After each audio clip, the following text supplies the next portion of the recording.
c'est le lien entre l'espace-temps et le concept et le formalisme des quadrivecteurs. Donc vous comprenez bien, là je suis en train de vous montrer un espace-temps de Minkowski parce qu'on a Ct et X. Bien évidemment, j'ai mis les axes négatifs en X et négatifs en temps. Donc les axes négatifs en X, ce n'est rien d'autre que le recul vers l'arrière par rapport à l'origine. Et les axes négatifs en temps, c'est le passé. C'est-à-dire c'est le temps négatif. C'est pas que le temps peut partir dans le sens négatif, mais ça vient du négatif vers le positif. Donc, bien que là on a l'espace-temps de Minkowski, où on a Ct et X. Donc là, vous voyez bien que j'ai tracé, en fait, si vous voulez, les deux trajets d'un photon limite. C'est-à-dire c'est un photon qui se déplace depuis le passé, passe par le présent et va dans le futur. Donc ça, je suis en train de regarder du point de vue du temps. Et qui se déplace de gauche à droite selon X. Ça, c'est la ligne d'univers d'un photon. Par rapport à cette référentielle, qui peut être moi. Donc il se peut qu'il y a un autre référentiel ici qui va voir un photon passer. Ici, c'est autre chose.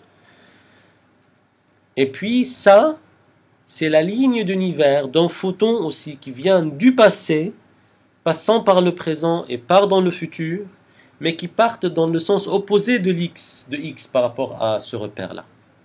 Bien évidemment, maintenant vous voyez plus que si je mets Y et je fais tourner ces deux droites-là dans le plan XY, ben ça va créer mon camp de lumière, ma camp de lumière. Maintenant, ce qui m'intéresse, c'est un point dans l'espace-temps de Minkowski. Par exemple, comme le point A. Et ben le point A, ça représente ce qu'on appelle un événement. Donc c'est un événement. Pourquoi c'est un événement? Parce qu'en fait, un événement possède 4 coordonnées. Une coordonnée temporelle et 3 coordonnées spatiales. Donc là, je représente juste X, mais en réalité, il y a 3, X, Y et Z. N'est-ce pas? C'est ça. Si j'ai un point dans un espace-temps à 4 dimensions, eh ben, ce point doit avoir 4 coordonnées. On ne l'appelle plus une position dans le sens vectoriel de 3 dimensions, mais c'est un événement. Mais par contre, le mot position, c'est là, c'est l'endroit où se trouve ce point. Donc la position, l'endroit où se trouve un événement dans l'espace-temps de Minkowski doit être déterminé. Donc si je fais laissez-moi changer de couleur. Ok, ça va pas marcher. Si je prends green. Donc si je veux représenter ce point avec une ligne, un vecteur, ça ne sera pas un vecteur à 3 dimensions. Ce sera un vecteur à 4 dimensions, parce qu'on est dans l'espace-temps à 4 dimensions. Et ce vecteur s'appelle quadrivecteur. Quadri pour le fait qu'il a 4 composantes. En anglais, on appelle ça four vector. Ça s'écrit comme ça. Four vector. Okay? Donc, c'est un vecteur, mais quadridimensionnel. C'est un quadrivecteur. Donc, il y a pas mal de notions qui vont être proches ou similaires au vecteur normal, mais là, l'introduction de la composante temporelle, vous comprenez bien que là, on peut toucher au temps aussi quand on représente une particule dans l'espace espace-temps de Minkowski. Donc, si j'utilise ces quadrivecteurs maintenant pour étudier la cinématique des particules, c'est-à-dire leur vitesse, leur position, leur quantité de mouvement, ces quadrivecteurs qui possèdent 4 composantes inclus le temps va me permettre de voir tous les changements en position et dans le temps. C'est pour cela on étudie comme ça la cinématique des réactions. Donc, laissons-nous revoir ensemble quelques notions générales des quadrivecteurs. Donc là, j'ai copié ça d'un fascicule que j'ai écrit pour rappel dans le Master 1 de vos amis dans Master 1. C'est pour cela que c'est copié de ce fascicule-là et je vais commenter là-dessus. Donc on va considérer une entité mathématique A qui possède 4 composantes, qui est définie par de cette façon-là. A0, A1, A2, A3, où les I là, donc A à la I ici, c'est un indice. C'est pas A à la puissance 2. Ça veut dire A2, c'est la troisième composante de A. A0, c'est la première composante de A. C'est une convention des choses. Du point de vue mathématique, cette entité A est appelée quadrivecteur. On vient de l'expliquer pourquoi. D'accord ? Mais on peut le représenter, le quadrivecteur, de deux formes différentes, qui sont appelées une forme contravariante et une forme covariante. La forme contravariante, c'est quand l'indice est en haut. Généralement, on l'appelle A mu, avec mu égale 0, 1, 2 et 3. D'accord ? C'est généralement ça. Et donc, mu, c'est l'indice dont les éléments sont égaux au nombre de dimensions. Donc, quand on est dans l'espace de Minkowski, on a 4 dimensions, 0, 1, 2, 3. Et la forme contravariante, c'est quand l'indice est mis en bas. C'est des formes. Alors, il y a un sens physique derrière ces formes-là. D'accord ? Et on n'est pas nécessairement dans la position de l'expliquer dans le vidéo du cours, mais je peux l'expliquer en répondant à une question ou ailleurs avec une petite vidéo comme ça que je vous enverrai après ça. Mais juste maintenant, il faut savoir qu'on peut représenter mathématiquement un quadrivecteur qui est une entité vectorielle à 4 dimensions, donc dans l'espace-temps de Minkowski, de deux façons différentes. Soit on met l'indice en haut, et on appelle ça la forme contravariante, soit on met l'indice en bas, et on appelle ça forme covariante, avec l'indice qui représente ou qui a le nombre des dimensions, donc 0, 1, 2 et 3 pour les 4 dimensions. Maintenant, c'est quoi la liaison ou la relation entre ces deux formes? Aussi, c'est mathématique. Eh bien, la liaison, c'est la suivante, c'est que A0, donc la première composante, que ce soit l'indice en haut et en bas, c'est la même. Alors que pour les autres composantes, si l'indice est en haut, ben c'est égal à moins la même composante, mais si on met l'indice en bas. D'accord ? C'est-à-dire, A mu, d'accord, qui sera égal à A0, où ce sont les composantes A1, A2 et A3. Attendez que j'écrive ça. D'accord ? Comme quadrivecteur. Et A mu maintenant, en bas. C'est vrai que c'est égal à A0 en bas, mais vous voyez que A0 en bas, c'est comme le A0 en haut. Donc on peut en fait écrire A0 en haut. Parce que les deux sont les mêmes. Alors que A1 en bas, c'est moins A1 en haut. Donc ce sera moins A1. Puis moins A2. Et là, moins A3. D'accord ? Donc c'est juste que les composantes 1, 2 et 3, ils changent de signe entre les formes covariantes et contravariantes, alors que la composante 0 reste la même. Pour n'importe quel quadrivecteur. Donc A ici, c'est n'importe quel quadrivecteur.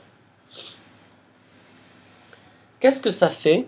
Ça fait que si on cherche ce qu'on appelle le produit scalaire d'un quadrivecteur, il est défini comme le produit scalaire, donc le produit point, entre la forme covariante et la forme contravariante. Donc si je vous dis, j'ai un quadrivecteur A mu, que ce soit en haut et en bas, et si on a besoin de chercher son produit scalaire, eh ben ça fait le produit scalaire entre la forme contravariante et la forme covariante. A mu, A mu.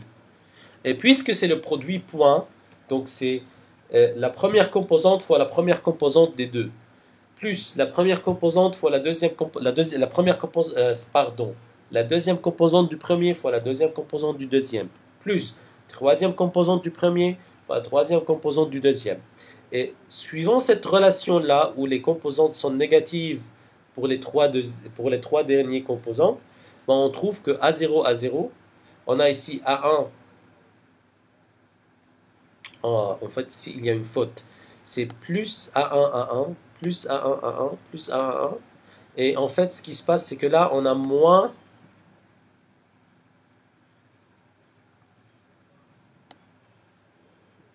A1, A1. D'accord? Parce que, en fait, A1 avec 1 contravariante est égal à moins A1 covariante. Hein, donc ça change ici un peu. Donc là, j'enlève les indices d'en haut et je les mets en bas. D'accord? Donc ça, une faute de ma part, mais je le corrige maintenant. En tout cas, ce qui m'importe, c'est de savoir que le produit scalaire, c'est le produit des deux formes covariantes et contravariantes, en sachant les relations entre les formes covariantes et contravariantes.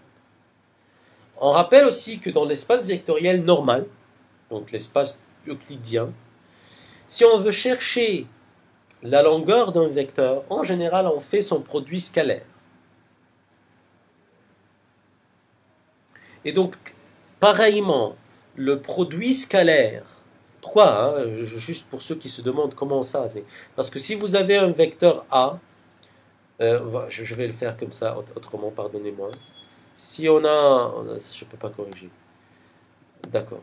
Ben, si j'ai un vecteur V dans l'espace à 3 dimensions, donc V au carré, c'est sa longueur, ses modules. Or, V au carré, c'est quoi? C'est V vecteur fois V vecteur. Scalaire.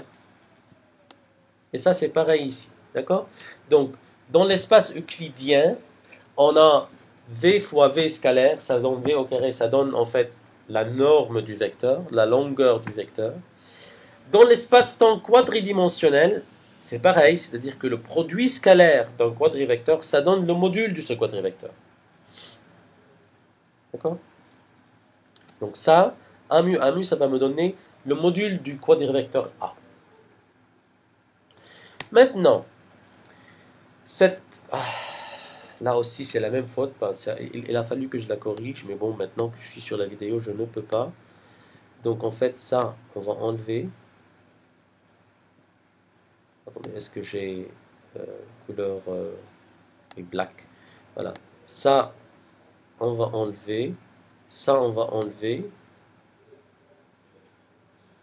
Ça, on va enlever. Et A1 ici, c'est moins A1 en bas. Donc il y a le moins qui sort. Ça, on va enlever. Et là, on a A2 en bas. Et ça, on va enlever. On a A3 en bas. Parce que c'est moins A3, il y a le moins qui est mis en dehors. D'accord? Mais c'est quoi l'idée ici? L'idée ici, c'est ce qu'on appelle la convention de sommation d'Einstein.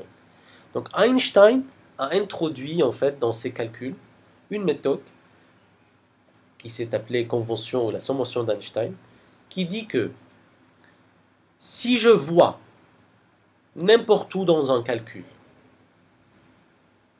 deux quadrivecteurs, que ce soit les mêmes ou pas, c'est-à-dire si c'est A mu ou A mu B mu, on s'en fout, il faut qu'il soit deux quadrivecteurs. Mais si je vois qu'il y a un produit entre ces quadrivecteurs avec le même indice, le même nom d'indice en haut et en bas, cette forme, ça veut dire faites ça. Faites ce produit scalaire en faisant le produit de chaque composante avec la composante équivalente de l'autre quadrivecteur. C'est pour cela que ça s'appelle la convention de sommation d'Einstein. Donc on fait la somme en faisant le produit du premier élément du premier quadrivecteur avec le deuxième élément, le premier élément du deuxième quadrivecteur, plus le deuxième élément du quadrivecteur premier qui multiplie le deuxième élément du second quadrivecteur, etc., etc. Ça s'appelle la convention de sommation d'Einstein. Mais par contre, le nom de l'indice est non intéressant.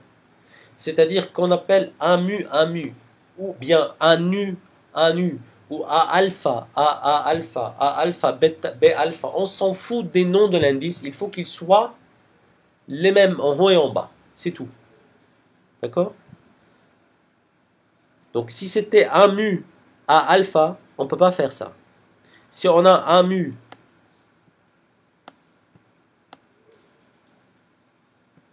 fois A alpha, ou bêta, ou B alpha, ou C alpha, on s'en fout. Je vais prendre A alpha, et bien ça, on ne peut pas le faire. Ce n'est pas une sommation d'Einstein. Parce que l'indice en haut et en bas ne sont pas les mêmes. Même si on s'en fout des noms, mais pas quand on a l'un et l'autre juste successivement. Si j'ai A alpha, c'est la même chose que A mu, A mu. On s'en fout. Mais il faut que alpha ou mu soit en haut et en bas. Sinon, c'est pas la sommation d'Einstein. C'est juste A alpha, A mu, on ne sait rien faire. D'accord? C'est pas un produit scalaire. Sauf si l'indice est le même. Très bien. Donc maintenant, on va voir vers la fin maintenant les quadrivecteurs qui nous intéressent. Comment ça qui nous intéresse? Eh bien, comme on a dit tout à l'heure, si j'ai un point dans l'espace-temps de Minkowski par rapport à un repère donné, comment je peux, dans cet espace-temps à 4 dimensions, préciser la position de cet événement-là? Eh bien, c'est avec un quadrivecteur maintenant, qui s'appelle le quadrivecteur position, et qui s'écrit x mu. X mu ici, c'est dans sa forme... Attendez. X mu ici, c'est dans sa forme... Où elle est? Ah, j'ai... X mu ici... Oh. X mu ici, c'est dans sa forme contravariante. Ça peut être aussi X mu dans sa forme covariante. Et je vous demande gentiment d'accepter pour l'instant que vous ne connaissez pas physiquement c'est quoi contravariante et covariante. C'est le même vecteur mais en deux formats différents. D'accord? Donc prenez-le comme ça pour l'instant. Donc généralement on parle du forme contravariante. D'accord? Donc le quadrivecteur position x mu, il possède 4 composantes, x0, x1, x2 et x3. Eh bien, il est simple de voir que si vous avez les 4 composantes sur le graphe, juste ici, on est en train de chercher la position de l'événement dans l'espace à 4 dimensions. Eh bien, la première composante x0, c'est c fois t, parce que c'est l'axe des verticales. Puis on a les 3 axes de position, x, y et z. Donc, x indice 1, c'est x spatial. X indice 2, c'est y spatialement. Et x indice 3, c'est z spatialement. Donc x0, ça détermine la composante temporelle. Et x1, x2, x3, ça détermine les composantes spatiales. Bon, à savoir maintenant que si vous cherchez x mu en bas, regardez. Si on essaie de chercher x mu dans sa forme covariante, pardon, d'après ce qu'on a vu tout à l'heure, x0 en bas, c'est égal à x0 en haut. Donc ça reste égal à quoi? À ct. Alors que x1 en bas est égal à moins x1 en haut. Donc c'est moins x. x2 en bas, c'est moins x2 en haut, donc c'est moins y. Et x3 en bas, c'est moins x3 en haut, donc c'est moins z. Pardon. D'accord? C'est ça la forme contravariante et la forme covariante du vecteur position d'un événement dans l'espace-temps de Minkowski. Maintenant, si je veux chercher la distance, si vous voulez, dans l'espace-temps de Minkowski, donc la distance quadridimensionnelle, donc espace et temps, c'est pas la distance dans le sens que c'est la distance spatiale.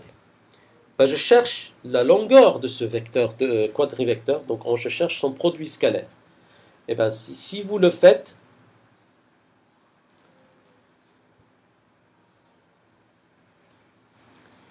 oh là là, moi, si je fais toujours la même faute ici, je suis désolé. C'est juste un abus enfin, manque de concentration. Donc c'est x1, x1. Si on a mis le moins dehors, c'est x1, x1. C'est les mêmes. Donc vous faites ça, c'est-à-dire que vous multipliez x0 avec x0 en bas. Donc ça s'efface parce qu'en fait ça écrit sur l'écran puis ça part. x1 avec x1 en bas. Donc je vais le faire peut-être ici pour vous, pour ne pas qu'on se confonde. Regardez. En fait, x1 x1 est égal à quoi? Égal à x1 en haut qui multiplie x1 en bas qui est moins x1 en haut. Donc ça fait quoi? Ça fait moins x1 x1. Ça fait moins x1 x1. D'accord? Et bon, le voilà. Pareil pour le deuxième, moins x2 x2. Donc là, il va falloir que je change. C'est pour cela que j'ai changé tout à l'heure, mais là, ça part. Mais c'est pour cela qu'il faut que je corrige, parce que c'est écrit non correctement. D'accord? Et ben voilà, moins x1, x1, ça sera pareil, moins x2, x2 en haut, moins x3, x3 en haut, moins en dehors, ça donne ça. Donc x1, x1, x2, x2, c'est x fois x, y fois y, plus z fois z, qui n'est autre que x fois x vecteur, mais là c'est vecteur 3 dimensions. C'est-à-dire que x mu, c'est ct au carré, moins le produit scalaire des deux du vecteur position dans l'espace normal. Donc là, c'est la combinaison entre le temps et l'espace. Voilà. Donc c'est facile à vérifier parce qu'on a déjà les composantes de x mu et de x mu. Par contre, ce qui est intéressant, c'est lier ce produit scalaire du quadrivecteur position, donc de la séparation, de la distance entre l'origine de repère et un point A, un événement A dans le diagramme de Minkowski. Et bien cette distance, en fait, si vous revenez sur votre cours de relativité restreinte, en fait, ce n'est rien d'autre que l'intervalle espace-temps, S au carré, ou des fois certains gens l'écrivent delta S au carré. Et par définition de l'intervalle espace-temps S au carré, c'était égal à CT carré moins x2 plus y2 plus z2. Ce qui n'est rien d'autre que x mu. Et c'est normal, hein? Parce que l'intervalle espace-temps, quand on l'a calculé en relativité restreinte, on a dit que c'est la distance entre l'origine et le point événement dans l'espace-temps de Minkowski. Et c'est pareil, x mu, c'est le quadrivecteur qui détermine la position du point événement dans le quadrivecteur, dans l'espace à 4 dimensions de Minkowski. Et ben, le produit scalaire, ça donne cette séparation, cette distance, donc cet intervalle espace-temps. Maintenant, si vous revoyez, et on va peut-être essayer ça dans un exercice, ou dans l'examen peut-être, je ne sais pas. Et bien ça, c'est les transformations de Lorentz. Je ne vous demande pas de les ressortir, je vous les rappelle.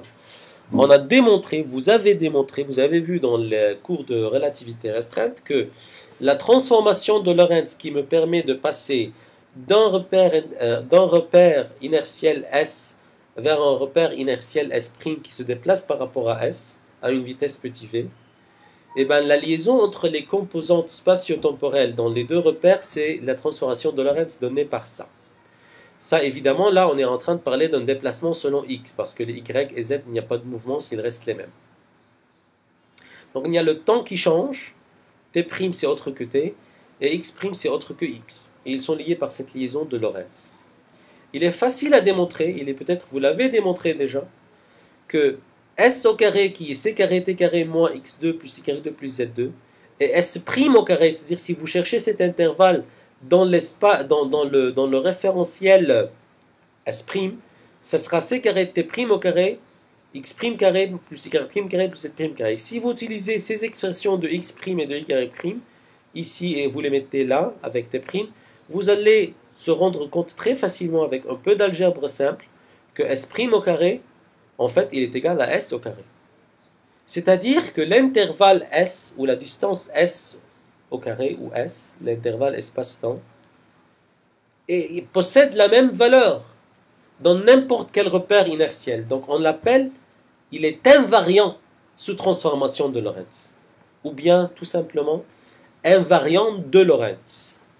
C'est-à-dire qu'il ne change pas quand on fait des transformations de Lorentz. Ce n'est pas les coordonnées qui ne changent pas, c'est l'intervalle espace-temps qui ne change pas. Or, puisqu'on a montré que le produit scalaire x mu n'est autre que, ou égal à l'espace-temps, à l'intervalle espace-temps au carré, et donc x mu, le produit scalaire du vecteur position est aussi un invariant de Lorentz. C'est-à-dire ne change pas d'un référentiel inertiel à l'autre. Maintenant, on passe sur la notion du quadrivecteur vitesse. On appelle la quadrivecteur vitesse U mu, U indice mu. Bien évidemment, là, on est en train de parler de la forme contravariante, mais la relation avec la forme covariante reste la même. U0 en haut égale U0 en bas. U0 en haut égale moins U1 en haut égale à moins U1 en bas, etc., etc. Mais comment on détermine la vitesse d'un événement? Vous savez bien que dans l'espace euclidien, si on a une particule qui se déplace, la vitesse, c'est la variation de sa position x en fonction du temps. Le temps dans le repère dans lequel elle se déplace. Eh bien, ce n'est pas le cas quand on parle de l'espace-temps de Minkowski. Parce que le temps change selon les repères. On ne peut pas calculer, on ne peut pas définir un quadrivecteur où en fait il faut voir la variation de la position par rapport au temps. Mais quel temps? La question qui se posera, c'est la variation par rapport à quel temps? Parce que vous savez bien qu'en relativité, le temps change entre les repères. Donc comment on va chercher une vitesse sans savoir par rapport à quel temps on va regarder la variation de la position? Eh bien, ici, il faut penser à la chose suivante.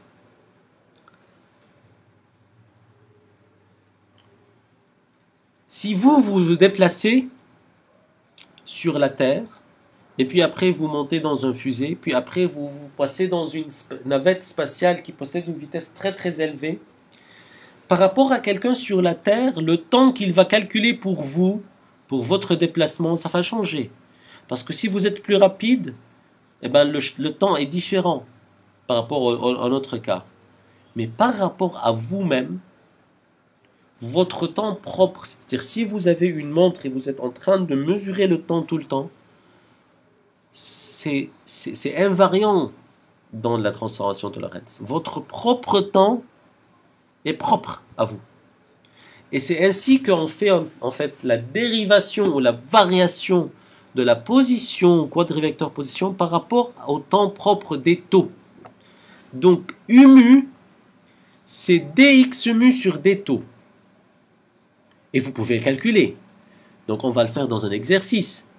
Mais U0, ce n'est rien d'autre que dx0 sur d taux. Mais il faut savoir la relation entre d taux et dt. D'accord? C'est la formule de contraction, de dilatation de longueur. De temps, excusez-moi, je perds mon focus. Hein? Donc, le quadrivecteur vitesse U mu, c'est la variation de la quadrivecteur position par rapport au temps propre du système qui se déplace. Ce quadrivecteur, évidemment, possède 4 composantes.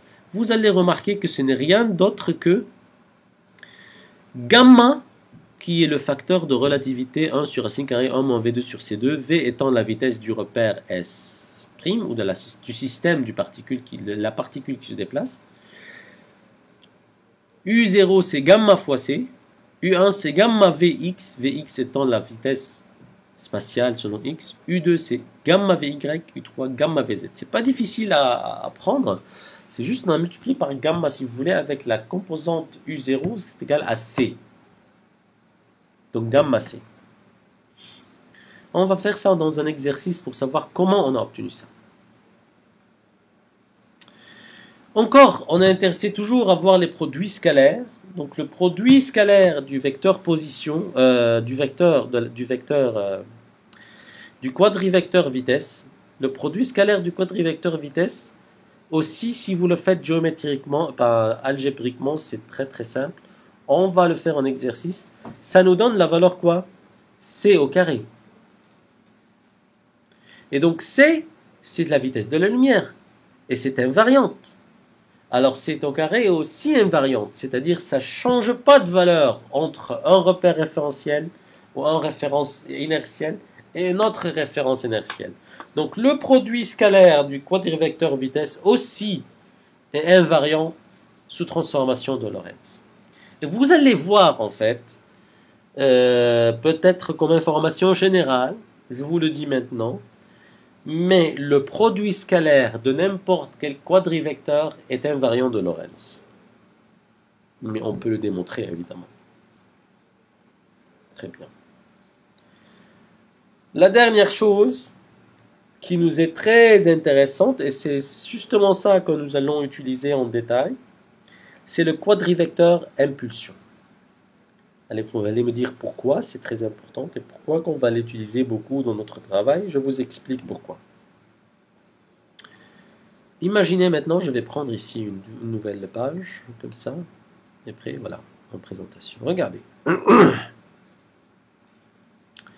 Si vous avez une collision, un phénomène de collision entre deux particules,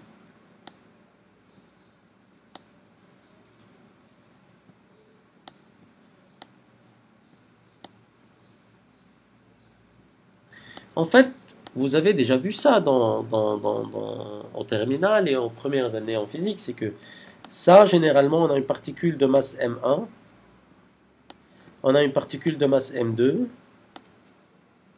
qui possède une vitesse V1, et qui possède une vitesse V2 qui peut être 0, qui rentre en collision,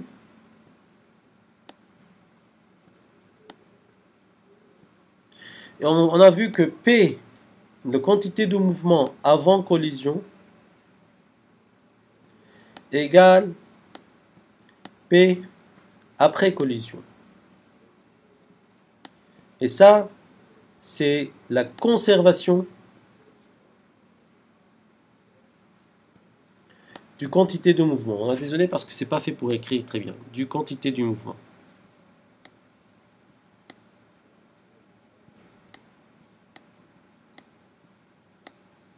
Et ça, vous le connaissez. Toute réaction doit obéir à la conservation du quantité du mouvement. Sinon, il y a une violation des lois physiques. Donc, quand ces particules possèdent des vitesses relativistes, ou quand on parle du point de vue relativiste, on va se rendre compte, et aussi ça on va le faire comme exercice, que si on garde P égale M de la particule fois V dans l'espace tridimensionnel euclidien, et bien ça devient non conservé. Pourquoi? Parce que les vitesses vont changer selon le changement de point de vue par Lorentz. Alors c'est quoi la solution à ça? Ben, la solution à ça, c'est d'introduire ce qu'on appelle le quadrivecteur impulsion P mu, qui sera égal à M fois U mu maintenant, et pas M fois V, c'est M fois U mu. Donc les quatre composantes sont gamma M fois C, parce que c'était en fait U0 c'était C, donc gamma C, M U mu c'est gamma MC, P1 gamma MVX, gamma MVY, gamma MVZ. Mais par contre, avec les particules subatomiques en général, on connaît leur énergie. Mais c'est leur énergie, c'est l'énergie relativiste. Hein? Donc l'énergie relativiste totale, d'après Einstein, c'est pas gamma égale mc carré, c'est gamma égale E égale gamma mc carré, et non pas gamma, E égale mc carré. E égale mc carré, c'est la vie, c'est l'énergie relativiste au repos. Bon, ça, c'est l'énergie totale. C'est l'énergie de la particule. Donc, vous voyez bien, du point de vue relativiste, si on prend gamma mc ici, donc il nous suffit de diviser E par C pour que E sur C soit égal à P0. Et donc là, on utilise généralement ça. P mu égale P0 E sur C, P1 gamma m Vx, gamma m Vy, gamma m Vz. À savoir que si on utilise les unités naturelles, le système SON, comme on a parlé avant, ben C c'est égal à 1. P0 ça va être égal à E. On verra ça dans la deuxième partie de ce cours, de ce chapitre. Le produit scalaire, bon, vous pouvez faire la même chose, vous multipliez, vous allez vous rendre compte que P mu est égal à M carré C carré. Et en unité naturelle, c'est égal à 1, donc ça s'écrira M au carré. Et ben ça aussi, c'est une invariante de Lorentz. Pourquoi? Parce que la masse est invariante de Lorentz. Et ça, c'est important. Hein? La masse ne change pas avec la vitesse. Certains, je ne sais pas si vous l'avez pris comme ça, mais certains utilisent une approche en disant qu'il y a une valeur masse M0, et puis il y a une valeur masse qui est M0 sur racine carrée 1 moins V2 sur C2. C'est pas correct. La masse, ça ne change pas. En fait, on parle de gamma M au lieu de parler de M0 et de M. C'est pour cela qu'il y a gamma M. Voilà. Donc, j'arrêterai ici pour cette partie. Je vais vous envoyer tout à l'heure aussi des exercices résolus. On va digérer ça. C'est un peu de travail avec les quadrivecteurs. D'accord ?